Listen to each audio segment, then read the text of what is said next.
memaksimalkan upaya dalam meminimalisir terjadinya kecelakaan dan pelanggaran lalu lintas serta pencegahan penyebaran COVID-19 di Provinsi Gorontalo.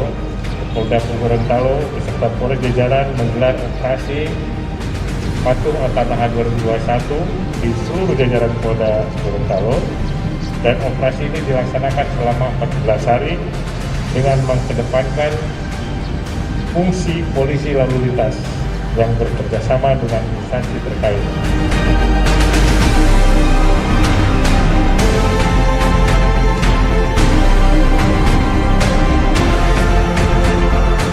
Bel telah dilaksanakan, Bahkan